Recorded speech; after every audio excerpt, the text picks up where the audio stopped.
Ellos mismos cuentan de nosotros la manera en que nos recibisteis y cómo os convertisteis de los ídolos a Dios para servir al Dios vivo y verdadero y esperar de los cielos a su Hijo.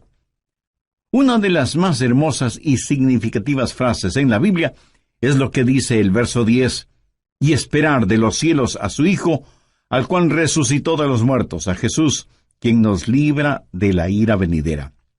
Déjeme decir algo acerca de la última parte de este versículo. ¿Qué es lo que vemos aquí? La terrible realidad de la ira que vendrá. Esa ira divina que está como una espada de Damocles sobre todos los seres humanos. La pendiente ira de Dios. Note que no es solo que Jesús viene, sino que la ira de Dios también viene. ¿Qué es eso? ¿A qué hace referencia? Hace referencia a la gran tribulación.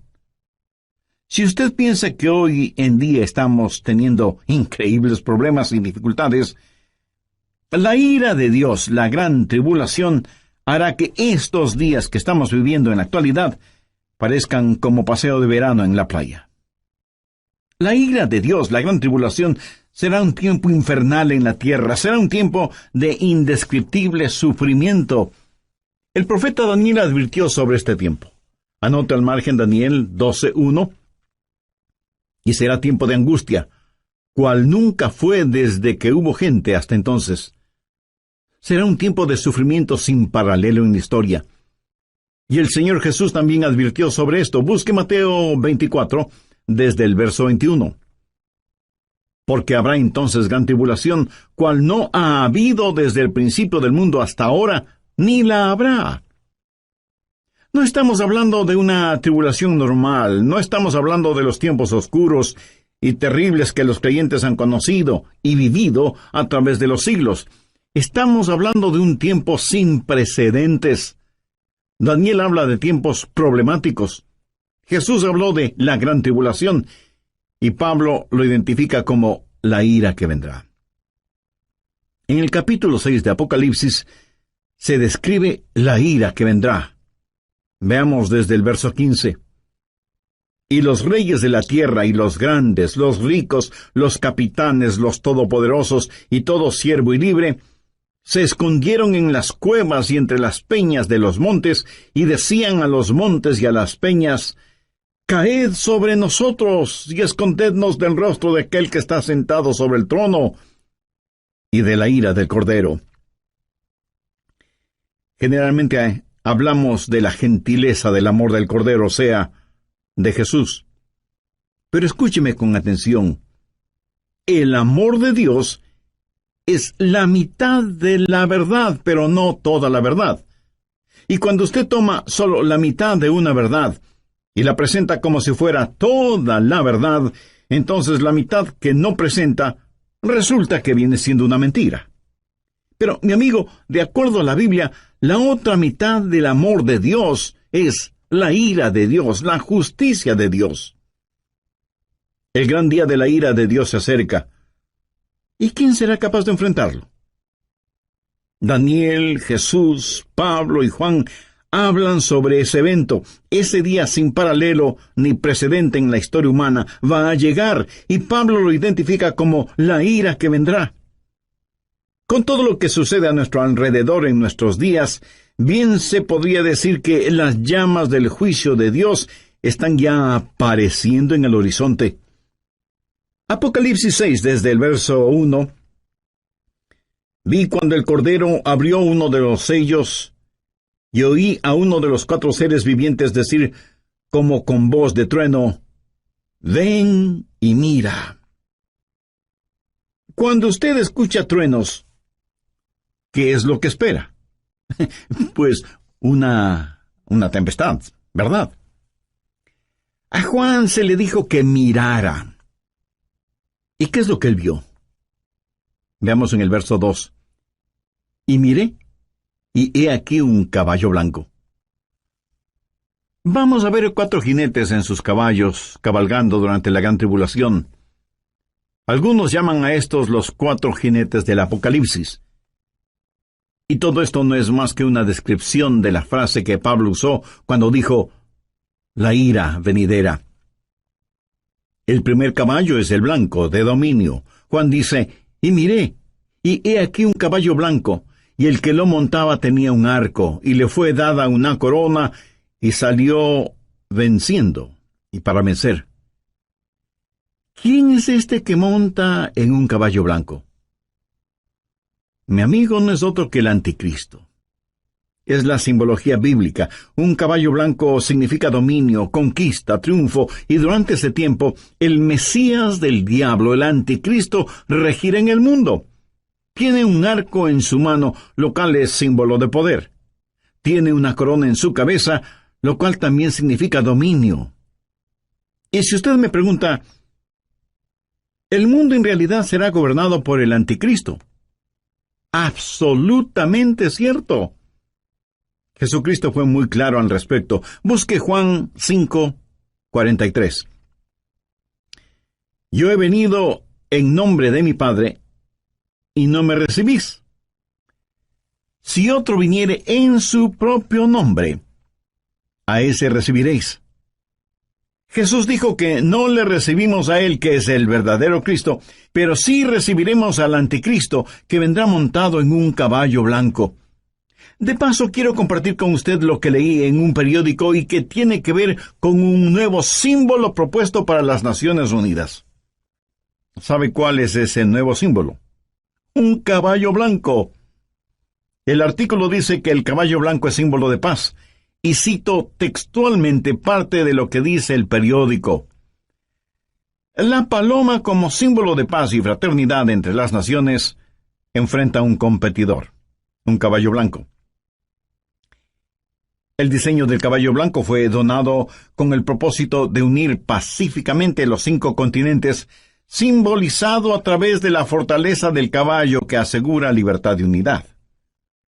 En la cabeza del caballo habrá 5 cintas de diferentes colores que representan los 5 continentes: Europa, Asia, África, América y Australia. Así que se está impulsando un nuevo símbolo de paz, un caballo blanco, para que unifique al mundo. Y Daniel, haciendo referencia al anticristo, dice que por medio de la paz destruirá a muchos. Segundo, el caballo rojo de la destrucción. Apocalipsis 6:4. Y salió otro caballo, bermejo, y al que lo montaba le fue dado poder de quitar de la tierra la paz, y que se matasen unos a otros, y se le dio una gran espada. El caballo rojo de la destrucción, rojo como el color de la sangre. Y cuando este inspirado anticristo cabalga para conquistar, en su diabólico cerebro no habrá más que esa idea, conquistar, y habrá guerra y terror y destrucción, y la sangre roja lo manchará absolutamente todo. ¿Alguna vez usted ha pensado en nuestro mundo presente, armado hasta los dientes, con toda clase de armas de destrucción? El Medio Oriente es un verdadero polvorín. Y en realidad nadie sabe qué naciones tienen armas biológicas o capacidad nuclear o termonuclear.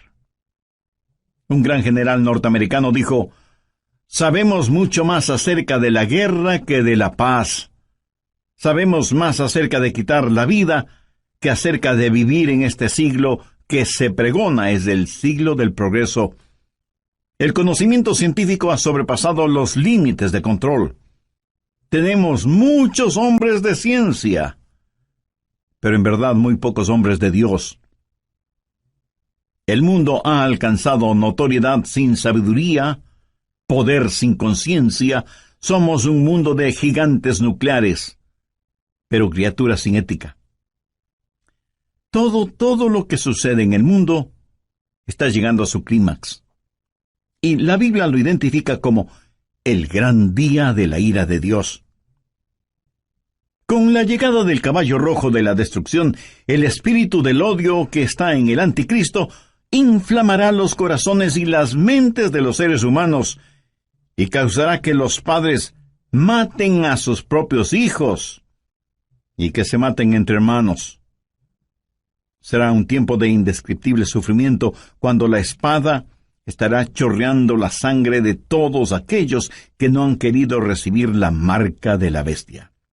Y los cadáveres estarán abandonados en las calles, llenando con olores putrefactos el aire, en donde se mezclarán las lágrimas y el llanto de los vivos con el pedido de auxilio de los moribundos. Y uno puede entender lo que profetizó Jesús cuando dijo: «Mas ay de las que están encintas y de las que crían en aquellos días, porque habrá entonces gran tribulación, cual no ha habido desde el principio del mundo hasta ahora, ni la habrá». Tercero, el caballo negro de la privación. Apocalipsis 6, versos 5 y 6. Cuando abrió el tercer sello, oí al tercer ser viviente que decía: «Ven y mira». Y miré, y he aquí un caballo negro, y el que lo montaba tenía una balanza en la mano, y oí una voz de en medio de los 4 seres vivientes que decía: «2 libras de trigo por 1 denario, y 6 libras de cebada por 1 denario, pero no dañes el aceite ni el vino». ¿Qué representa el caballo negro? Representa hambruna, invariablemente, porque después de una guerra sigue la hambruna. La balanza en este pasaje, usada para pesar harina, habla de la escasez de los alimentos y nos habla de precios elevadísimos y naciones que se mueren de hambre. 1 libra de trigo o cebada representa una comida, y esa comida costará todo un día de trabajo. O sea que será necesario el trabajar todo el día para poder comprar algo para comer. ¿Sabía que ya vivimos en un mundo en donde más de la mitad de la población vive en perpetuo estado de hambre? Ahora imagínese lo que será durante la gran tribulación, cuando los hombres inflamados con un espíritu de odio preferirán ir a la guerra antes que trabajar en la tierra. Por la historia aprendemos que cuando el general romano Tito Vespasiano, en el año 70, cercó a Jerusalén, impidió el abastecimiento de alimentos desde fuera de la ciudad y confiscó todos los alimentos que encontró dentro de la ciudad para su propio ejército. Fue tal la hambruna que se sintió en Jerusalén que, según los historiadores, las madres casi enajenadas por el hambre mataban a sus bebecitos para comérselos. Jesús dijo que un tiempo mucho peor que eso está por venir. Cuarto, el caballo amarillo de la destrucción. Apocalipsis 6, versos 7 y 8. Cuando abrió el 4º sello, oí la voz del 4º ser viviente que decía: «Ven y mira». Miré, y he aquí un caballo amarillo, y el que lo montaba tenía por nombre Muerte, y el Hades le seguía. Y le fue dada potestad sobre la 4ª parte de la tierra para matar con espada, con hambre, con mortandad y con las fieras de la tierra. En el original griego, la palabra amarillo describe un color verde amarillento pálido. Este caballo es el de la destrucción, y millones de seres humanos serán destruidos. Esto nos enseña que en los oscuros días de la ira venidera habrá un odio generalizado, inspirado por el anticristo, y las masacres serán las consecuencias de ese odio, y la sangre correrá como ríos, y el hambre producirá muerte, y después de la muerte, el infierno. Se dice que a veces más gente muere después de terminada una guerra que durante la guerra misma. Y usted preguntará: ¿cómo puede ser eso posible? Amigo, después de la guerra hay una explosión de pandemias, infecciones, plagas. Pero en este pasaje, note que después de la muerte viene el Hades. ¿Qué significa eso? La muerte reclama el cuerpo, pero el Hades reclama el alma. Esos van a ser días terribles cuando ni siquiera en el sepulcro usted podrá esconderse de Dios. Y yo creo que los 4 jinetes del Apocalipsis están listos para comenzar su recorrido. Si nuestros oídos son sensibles, escucharemos el estruendo de sus cascos aproximándose aceleradamente. El gran día de la ira de Dios vendrá, ¿y quién será capaz de enfrentarlo?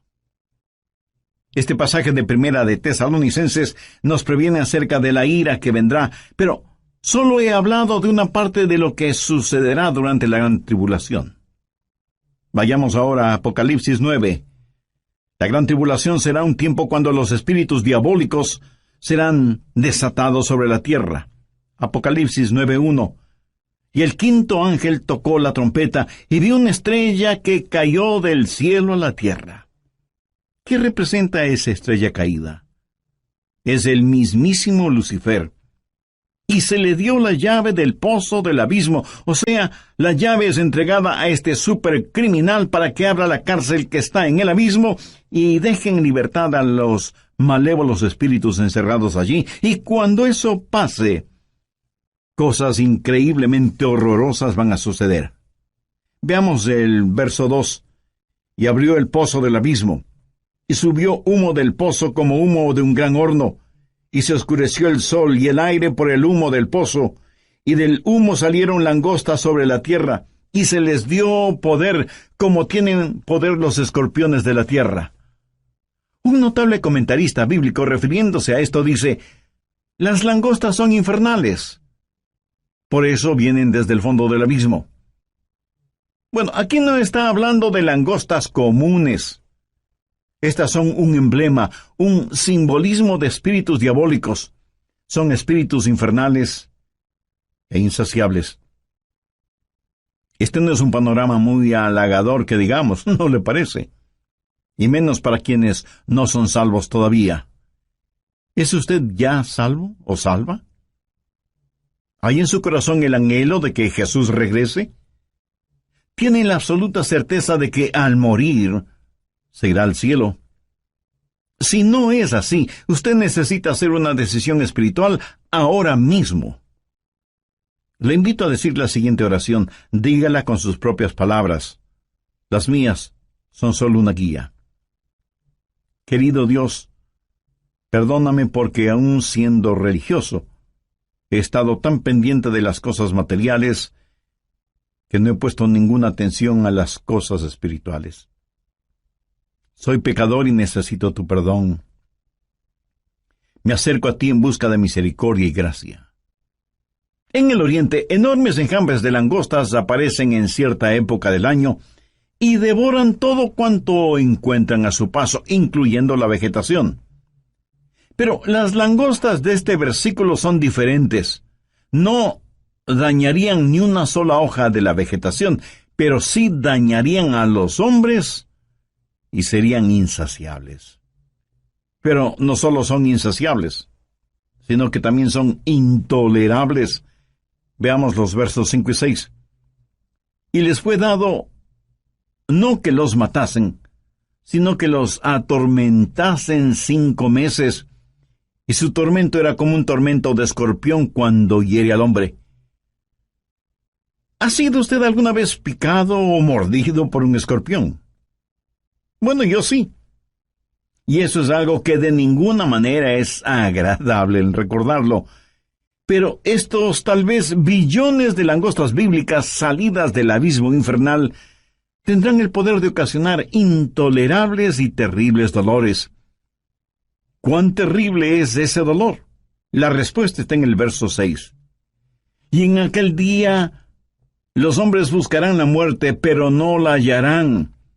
Y ansiarán morir, pero la muerte huirá de ellos. Los hombres con ansiedad buscarán la muerte, porque la muerte será una bienvenida liberación al tormento ocasionado por estos espíritus diabólicos que estarán en total libertad sobre la tierra.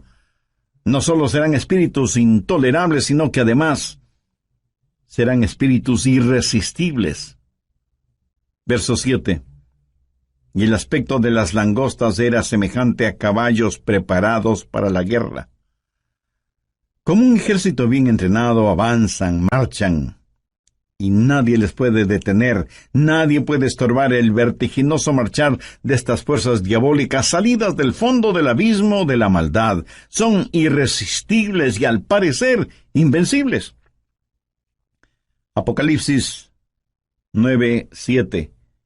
Y el aspecto de las langostas era semejante a caballos preparados para la guerra. En las cabezas tenían como coronas de oro. ¿Qué significa esto? Significa que a Satanás se le ha dado dominio y está temporalmente en el trono. Es el milenio del diablo. El infierno está de fiesta. Son irresistibles, invencibles e inteligentes. Mire lo que dice la parte final del verso 7. Sus caras eran como caras humanas. En la tipología bíblica, el rostro de un hombre siempre habla de inteligencia. Pero siempre ha sido la sabiduría humana la que ridiculiza la verdad de Dios. El interés de Satanás siempre ha sido el controlar la mente del hombre, no tanto su corazón y conciencia. Los espíritus diabólicos implantan en nuestras mentes ideas de cómo debemos aprender acerca de las estratagemas seductoras de Satanás, pero son estratagemas insidiosas. Verso 8. Tenían cabello como cabello de mujer, sus dientes eran como de león. Mi amigo, estas no son langostas ordinarias. El cabello de mujer habla del carácter seductor y atractivo de las fuerzas diabólicas. La Biblia nos advierte acerca de los espíritus seductores, y el diablo seducirá a millones con encantos femeninos. Pero debemos mirar más allá de todo lo que ofrece como atractivos este ángel de luz, porque él es en verdad un león rugiente. La Biblia dice, sus dientes eran como de león, para devorar y destruir a quienes caen en sus garras, insidioso y engañador, con pelo como de mujer, pero con colmillos de león. Los espíritus diabólicos son además insensibles. Veamos el verso 9. Tenían coraza como corazas de hierro. ¿Qué significa esto? Que por un periodo de tiempo ellos eran inmunes a cualquier daño. A los débiles y pecadores seres humanos no les servirá de nada el tratar de luchar. ¿Cuán frecuentemente desestimamos el poder de Satanás y nos reímos y hacemos bromas al respecto? Lo cual es una necedad, porque estos espíritus diabólicos son insensibles e inescapables. Note lo que dice la segunda parte del verso 9. El ruido de sus alas era como el estruendo de muchos carros de caballo corriendo a la batalla. Por todas partes el aire está lleno con los ruidos de estos espíritus diabólicos, a quienes usted ni puede ganar en astucia, ni en nada. Veamos ahora el verso 10. Tenían colas como de escorpiones y también aguijones, y en sus colas tenían poder para dañar a los hombres durante 5 meses. ¿Sabía usted que el tiempo normal de vida de una langosta es 5 meses? El apóstol Juan usa simbolismos para decirnos que estos espíritus malignos, que tienen colas como de escorpiones, efectuarán su trabajo de herir a los hombres. Tienen el poder para hacerlo. Y como si todo esto fuera poco, esos espíritus son además indivisibles. Verso 11. Y tienen por rey sobre ellos al ángel del abismo, cuyo nombre en hebreo es Abadón y en griego Apolión. Hay un rey sobre estos espíritus. Recuerde que no tenemos lucha contra sangre y carne, sino contra principados, contra potestades, contra los gobernadores de las tinieblas. Abadón o Apolión literalmente significa destrucción. Un poderoso príncipe infernal, tal vez Satanás mismo, es quien los guía para que torturen a los habitantes de la tierra durante la gran tribulación, o sea, durante la ira venidera. En segundo lugar, hay una anticipada espera. Veamos 1 Tesalonicenses 1:10. y esperar de los cielos a su Hijo, al cual resucitó de los muertos, a Jesús, quien nos libra de la ira venidera. ¿Lo ve? Esperamos por su Hijo Jesús, quien nos libra de la ira venidera. Pregunta, ¿vivirá la iglesia la gran tribulación? ¿Estará la iglesia sujeta a la ira que vendrá? Bueno, personalmente no lo creo, y le diré por qué. Creo que la Biblia claramente enseña que la iglesia será arrebatada, raptada, antes de que la ira llegue. Veamos 1 Tesalonicenses 5:9. Porque no nos ha puesto Dios para ira, sino para alcanzar salvación por medio de nuestro Señor Jesucristo. El apóstol Juan le dijo a la iglesia de Filadelfia la misma cosa. Veamos Apocalipsis 3:10. Por cuanto has guardado la palabra de mi paciencia, yo también te guardaré de la hora de la prueba que ha de venir sobre el mundo entero. Y usted podría preguntarme, Pastor, eso es lo que Juan le dijo a la iglesia de Filadelfia, pero no a nuestras iglesias. Vayamos rápidamente a Apocalipsis 3:13. ¿Qué dice? El que tiene oído, oiga lo que el Espíritu dice a las iglesias. Lo que se le dijo a la iglesia de Filadelfia también es para nosotros. Si guardamos las palabras de su paciencia, Él nos librará de esa hora de tribulación. Dios no derrama su ira sobre sus hijos, Él disciplina a sus hijos. Antes de que un reino declare guerra a otro reino, ¿qué es lo que hace? Llama a sus propios ciudadanos a que salgan de ese reino antes de declarar la guerra. Antes de que Dios hiciera llover fuego y azufre sobre Sodoma, el ángel le dijo a Lot, no puedo hacerlo hasta que tú salgas de aquí. Lot y su familia fueron sacados de la ciudad antes de que la ira de Dios se hiciera una realidad. Dios los salvó sacándoles de la ciudad. Antes de que Dios enviara el diluvio en tiempos de Noé, ¿qué es lo que hizo? Arrebató a Enoc antes del diluvio para que fuera como un retrato, una ilustración de que antes de que Dios derrame su ira, Dios salva a los suyos. Dios puso a Noé en el arca como una ilustración de lo que la nación judía experimentaría y saldría del fuego de la tribulación. Si la iglesia va a pasar la gran tribulación, hay ciertas cosas que deben suceder. Y no estaremos esperando el regreso de Jesús en cualquier momento. Anote Mateo 24:36. Pero del día y la hora nadie sabe, ni aun los ángeles del cielo, sino solo mi Padre. Nadie, absolutamente nadie, sino el Padre, conoce el tiempo del regreso de su Hijo a la tierra. Y en Mateo 24:38, porque como en los días antes del diluvio estaban comiendo y bebiendo, casándose y dándose en casamiento, hasta el día en que Noé entró en el arca. Entonces vendrá el Hijo del Hombre. Ahora escúcheme. Comer, beber, casarse o dándose en casamiento no es precisamente la gran tribulación. Es cierto que para algunas parejas su cónyuge es una gran tribulación. ¿Qué es lo que dice Mateo 24:42? Velad pues porque no sabéis a qué hora ha de venir vuestro Señor. Y en el verso 44 leemos, por lo tanto, también vosotros estad preparados porque el Hijo del Hombre vendrá a la hora que no pensáis. Si la iglesia va a pasar por la gran tribulación, puedo simplemente comenzar a marcar los días. La tribulación durará 7 años. La divido en 2 períodos de 3 años y medio y puedo comenzar a contar. Pero la Biblia dice que debemos esperar por Jesús, debemos esperar su regreso de los cielos. No debemos estar esperando la tribulación. Marcos 13, versos 32 y 33 dicen, pero de aquel día y de la hora nadie sabe, ni aun los ángeles que están en el cielo, ni el Hijo, sino el Padre. Mirad, velad, llorad, porque no sabéis ¿Cuándo será el tiempo? Una y otra vez el Señor nos dice que debemos estar listos. Él nos ha librado de la ira venidera.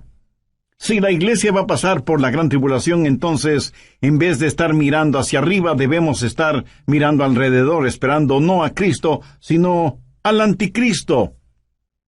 No habrá la esperanza bendita, y la muerte sería mucho mejor que pasar por la tribulación para llegar al reino. Sí, hay una ira pendiente, pero también hay una anticipada espera. Nosotros esperamos por Jesús.